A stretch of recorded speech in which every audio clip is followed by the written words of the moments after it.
Thank you.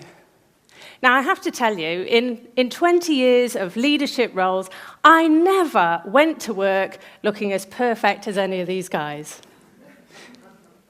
So my question to you really is, what does a leader really look like? What are the attributes of a leader? And more than that, why does it matter? Why does it matter to you?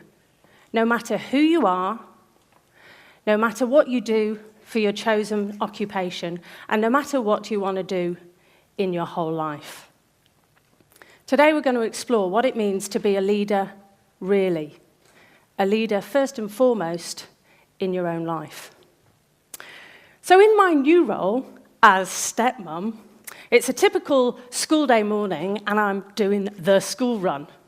Now, if you're a parent, you know that it takes some serious leadership skills to get people to school on time.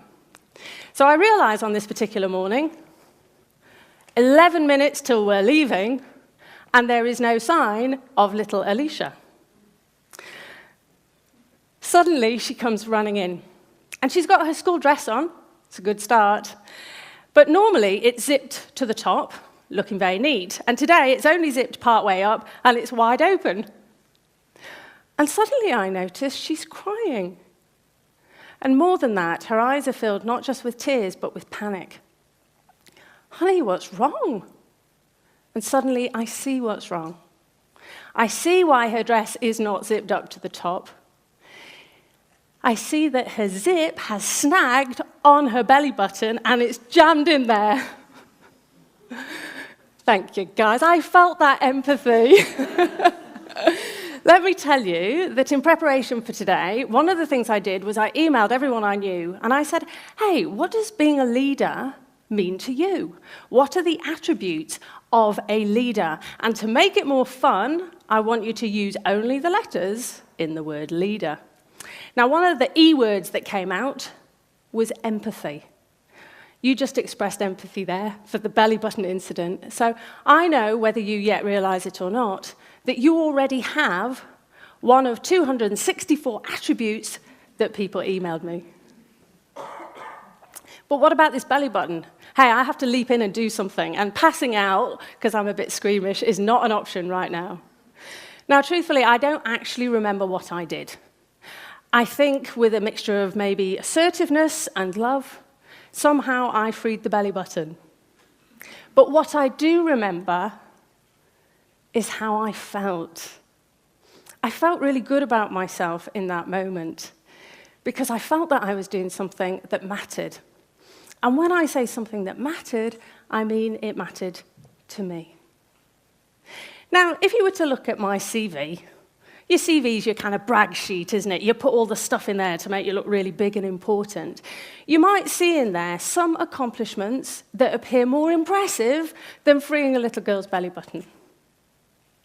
At one stage, I managed a project that was worth 53 million British pounds, 150 million New Zealand dollars. Quite a big project. And when we won it, it was nice. I was pleased. But it wasn't quite the same. And I will tell you that what I realized in these leadership roles and in the ambition to succeed and to do something that seemed to matter, I was bending myself out of shape. And I was actually getting further away from the life that I wanted. This is me in 1999. Why are you laughing? I know I look miserable. And when I look back at the roles that I had, the common theme for me was actually I hated getting up in the morning. That's no way to lead your life. And then when I reinvented my life, I realized that I was moving back towards the things that were really important to me. And as you heard, it took me 20 years to win something for somebody else that didn't matter at all to me, and it only took me 3 years to be recognized as a leader in the thing that I really wanted to do. So I urge you to think about whether you are truly leading the life that you want.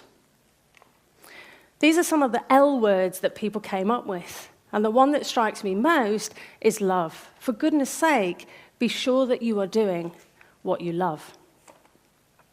So that leads me to ask the question and to look to other people who before me have described what leadership means. Now, Peter Drucker has a really interesting distinction. He says that management is doing things right and that leadership is doing the right things.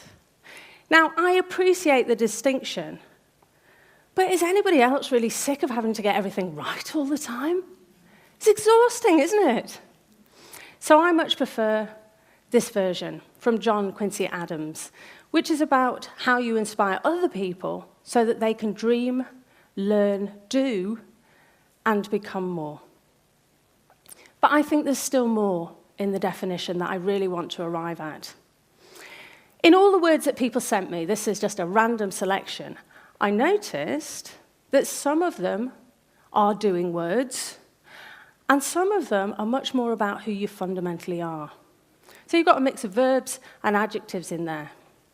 Now, given the nature of leadership and the fact that you inspire others, there's a lot in there about what you do for others. And we see that in those quotes that I've just mentioned. We see Peter Drucker's down the bottom. That's about what you're doing yourself, the discipline and the motivation. And we see the things that you can then inspire other people to dream, learn, and do, and even to become. But my question is, who are you becoming for yourself? How are you leading your own life? Heaps of E words, which is lucky because there's 2 E's in leader. And most of us get where we're going, unconsciously or consciously, by seeking out other people who serve as an example. And a big example to me growing up was my big sister Eileen, who is 7 years older than me. This is us. You'll notice Eileen's face is kind of in the shade, and there's a good reason for that. She's going to kill me. When she hears about this, she's going to kill me. And I'm going to say to her, look, it was just a few friends. I just showed it to a few friends. Oh, and is it 4 cameras we have? And it's for TEDx, and it's global. But you know what? She should be thanking me, because this was the 80s. Trust me, there are a lot worse photos of Eileen than this. Now, we were really close growing up. She's still in England, where I grew up, and now, of course, I live nearly 20,000 kilometers away. And I woke up last Monday. This is literally, if you're with me live now, this was last Monday. I woke up, and I had this impending sense of doom. I had a real feeling of anxiety, and it was completely inexplicable. And I carried on about my day, and I was driving down the motorway, and suddenly a lorry with my maiden name, which is Haslam, not a very common name, in 3-foot letters comes right alongside me. Haslam! And I suddenly think, well, I'm going to crash the car right now. I'm going to die. That's what's going to happen today. And I didn't die, obviously. Gosh, you guys, stop worrying. I didn't die, and the feeling of anxiety carried on for a few days until I get an email from my sister. And she says in there something about a medical procedure, nothing to worry about. So what do you do when someone says, don't worry? You go, worry, worry. Now, I received this email 4 hours before the UK would come online. So I've got 4 hours to worry. So in 4 hours, my energy is in knots. I'm all churned up, thinking the worst. Finally, I get my sister on the phone. And she's so pleased to hear me. She goes, hiya! And she sounded all bright and radiant. And I forgot I was worried. I felt my whole energy lift. And this is the power that all of us have. Whether or not you consider yourself a leader, we are all leading people anyway with our energy. If you have good energy, you inspire people. If you have bad energy, you kind of infect people. And it's up to you what you choose. Let's take a look at how this works.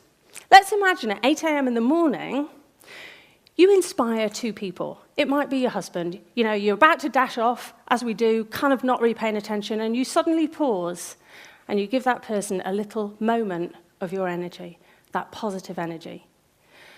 And maybe you smile at an old lady in the street. I don't know. But you uplift someone with a very simple act of kindness. Then that person goes on, and they sprinkle that energy on 2 more people. And then they sprinkle that energy on 2 more people and 2 more people. And every person encountered touched 2 more people. By bedtime, how many people have you uplifted with that tiny bit of energy you sprinkled in the morning? Watch those numbers grow. It's a big number, a really big number. 10 o'clock at night, 1 billion people plus. Now, you interact with more than two people in a day. You've probably already touched the lives of 5 people or even 10 people. So it doesn't matter whether you think you have a leadership role or not. Make no mistake, you are a leader.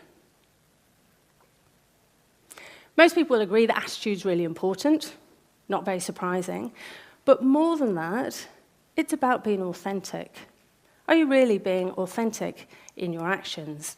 Take a look at this little girl. Oh. She stumbles downstairs in her mum's shoes, and we all unwittingly give some kind of approval to that. But my question is, in that moment, she's not actually being authentic. She's aspiring to be something. It may not be her path, but we've all done this. I remember when I was 30, and I decided to go back to education to study because I still hadn't achieved everything I wanted to achieve. So I signed up for a master's in IT. And I told my mum, and I thought she'd be really pleased. And my mum said, "Why?" And I know why, because I blurted the answer out really angrily, and I said, "I thought you'd be proud." That was a step further away from the things that I really wanted authentically. A lot of the D words are driving. They're things like discipline, daring, determination, diligence, things that actually push you forward. And that's great as long as they're pushing you in the direction that you want to go. So my question is, are you pushing in the direction you want to go? And you will know by your internal dialogue. If you hear yourself saying things like, "I should, I must, I ought to," you are living in necessity, not in possibility.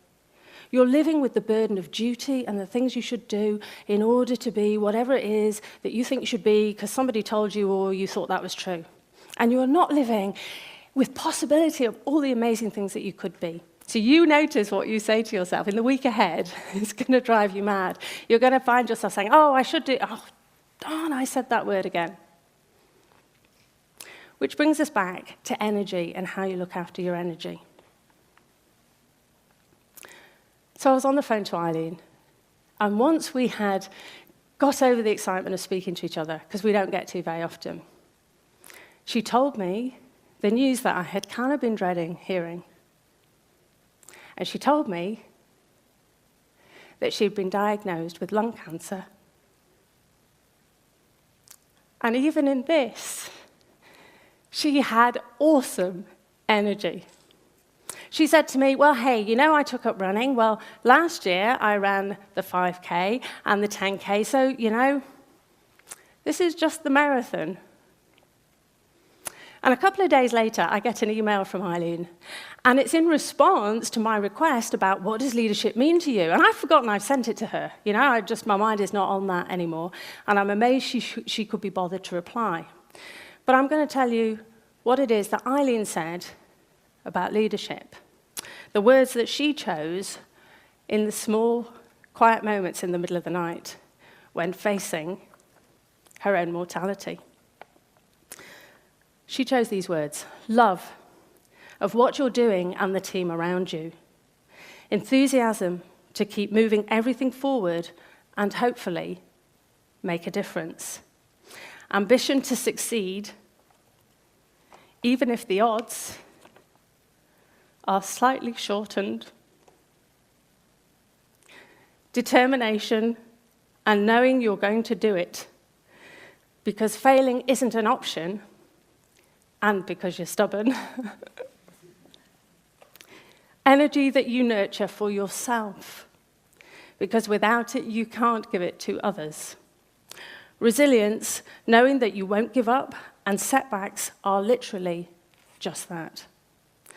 I urge you to consider now what you want in your life, and not later. When someone's facing a life-threatening illness, suddenly none of the rules apply anymore. You suddenly think, all those petty rules, those things I thought were so important, you know what? Maybe you can afford to break a few rules and be responsible for the way that your life shapes up. Here's just a few. This is your new to-do list or to-don't list. Don't do these things. Don't add more to-dos, for goodness sake. Don't multitask because you're just cramming too much in and splitting your focus. Don't should on yourself. Shouldn't do that. Stop putting yourself last. And don't wait to have fun. So, zooming in on that part that we hadn't covered, a leader is about being yourself. And I'm going to summarize this for you real quick. What's real? It's real for you to be responsible for the choices you make, to be energized by what you're doing, authentic in the life that you choose to live, and loving every minute. Thank you.